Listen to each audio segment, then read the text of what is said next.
Hello, good morning. সবাই কেমন আছো? আবারও চলে এসেছি নতুন একটা ব্লগ নিয়ে। আজকে সকাল সকাল মা মেয়েতে স্নান সেরে বেরিয়ে পড়েছি। এখন যাব রাজ বল্লভেশ্বরী মায়ের কাছে। ইছাপুর জলের ট্যাঙ্কটা হচ্ছে আমাদের মিট আপ পয়েন্ট, যেখানে সবাই ওয়েট করব সবার জন্য। আর জলের ট্যাঙ্কে এসেই দেখি আমি যথারীতি লেট হয়ে গেছি।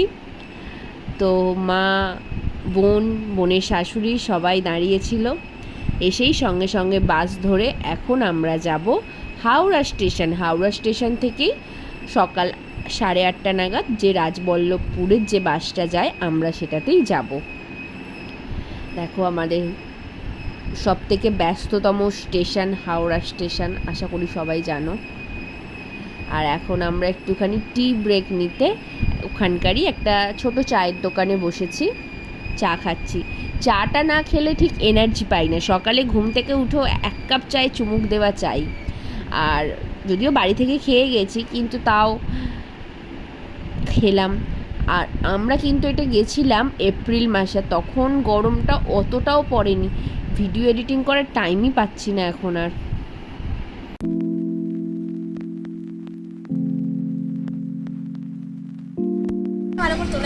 এটা ভিডিও হচ্ছে, ছবি তোলা হয়ে গেছে। আমরা চায়ের দোকানে বসে এখন চা খাচ্ছি। আমার বড় বৌদি এখন এসে পৌঁছায়নি। আর কি বলবো, আমরা কোথায় যাচ্ছি? রাজবল্লভ মায়ের কাছে দর্শন করতে যাচ্ছি। তার প্রচন্ড তাপমাত্রা থেকেও আমরা বেরিয়ে গেছি। আমাদের কিছুই আটকাতে পারবো না। আর গরমকালে তো গরম হবে, স্বাভাবিক ব্যাপার। তার জন্য কি বাইরে বেরোবো না? এটা হয় না। বাইরে বেরোতেই হবে, তার জন্য পাখাও আছে। তার জন্য পাখা আছে। এটাকে নিয়ে নিয়েছি। ব্যাগে আরো অনেক কিছু আছে, অনেক কিছু আছে। সব জল আছে, নুনচিনির জলে সবার ব্যাগে গামছা আছে। গামছা বিছিয়ে আমরা মাথায় চাপা দিয়ে বসে থাকবো। ট্রেনেতে খাবার জন্য তেলে ভাজা মুড়ি এখান থেকে একটু নিয়ে নেওয়া হয়েছে সবার জন্য। আর বাস এসে গেছে। এবার এই বাসে চড়ে আমরা যাবো রাজবল্লভপুর। সত্যি দেখো, মন হাঁপাচ্ছে গরমেতে। সবাইকে মাথায় চাপা, সবার হাতে পাখা। বসার জায়গাও পেয়ে গেছি।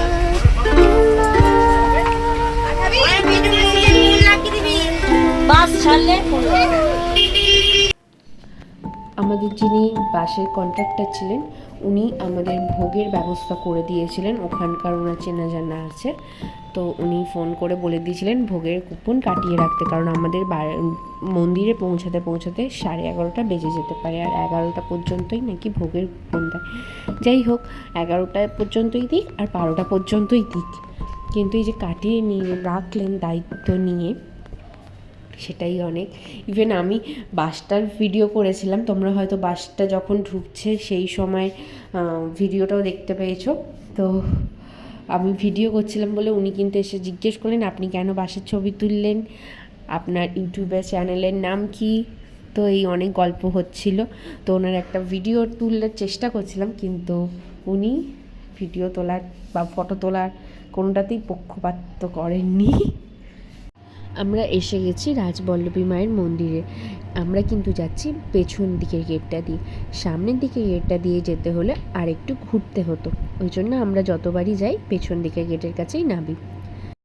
বহু দূর দূরান্ত থেকে লোকে এখানে পুজো দিতে আসে। মায়ের কাছে মানত করলে মা সেই ডাকে অবশ্যই সাড়া দেন, মন থেকে যদি ডাকা হয়। আর অনেকেই ওই যে দূরে যে ছবিগুলো লাগানো আছে, ওগুলো অ্যাকচুয়ালি বাচ্চার মানসিক ছিল। তো বাচ্চা হয়ে যাবার পর বাচ্চার ওখানে ছবি দিয়ে পুজো দিতে হয়। তো সবাই তাই দিয়ে গেছে। আর দেখতেই পাচ্ছ মোটামুটি বেশ ভালোই ভিড় হয়েছে। আমরা কিন্তু উইকডেসেই গেছি।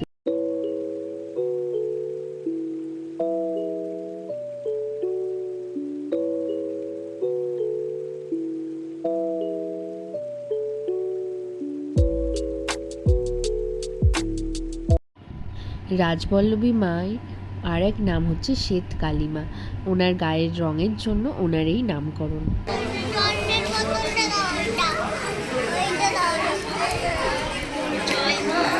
পুজো টুজো দিয়ে এসে আমরা একটু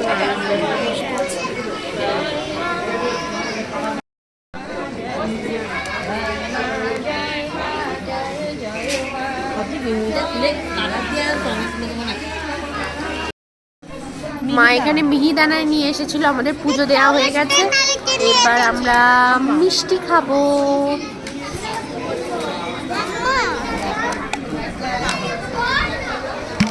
সংসার পেতে ফেলেছি। বরফের এই গোলাগুলো বেশ নুন চিনি শরবতের মতো খেতে লাগছিল, লেবু টেবু দিয়ে বানানো, বেশ ভালো ছিল, তো কিনে নিয়েছিলাম। আর এত গরমের মধ্যে এগুলো খেতে তো বেশ ভালোই লাগবে। আর এখন আমরা মায়ের অন্নভোগ গ্রহণ করব, তো সেই দিনটাতেই যাচ্ছি।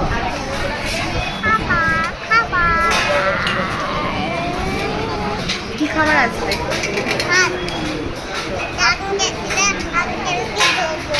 কি ওটা কুপন? ভোগের কুপন।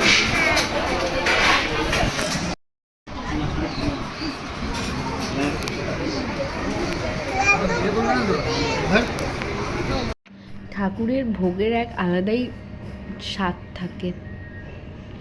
আর আমাদেরকে দেখে বুঝতেই পেরেছো আমরা কত তৃপ্তি করে খাবারটা খেয়েছি। খাবার খেয়েই আমরা চলে এসেছিলাম নাট মন্দিরে। একটু অপেক্ষা করব, কারণ এখন তো আর বাস নেই, 4টের বাসটা আমরা ধরবো। তো বসে আছি, সবাই যে যার মতো একটুখানি জায়গা করে নিয়ে পিঠটাকে পেতে দিয়েছে। আফটার অল আমরা বাঙালি, খেয়ে দিয়ে একটুখানি মনে হয় পিঠটা গিয়ে পাতি। বাস পেয়ে গেছি। আর শুধু বাস না, বাসটা ফাঁকাও পেয়েছি। ফাঁকা বাসে বসে বসে যেতে বেশ ভালোই লাগে, কিন্তু গরমটা বিশাল পড়ে গেছে।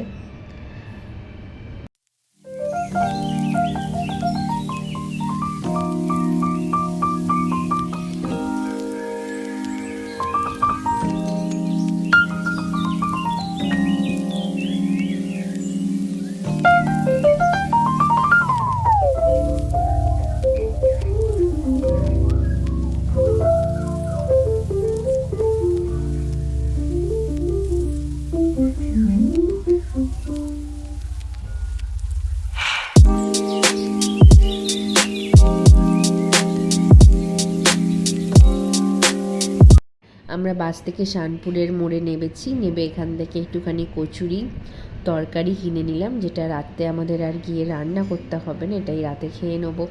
আর যারা শানপুরে থাকো তারা তো এই দোকানের কচুরি খেয়েইছো, খুব সুন্দর হয় আর গরম গরম খেতেও বেশ ভালো লাগে। আমরা 2টো করে গরম গরম কচুরিও ওখানে খেয়েছিলাম। খেয়ে দিই উল্টো দিকেই চায়ের দোকানে চা খেতে বসে পড়েছি।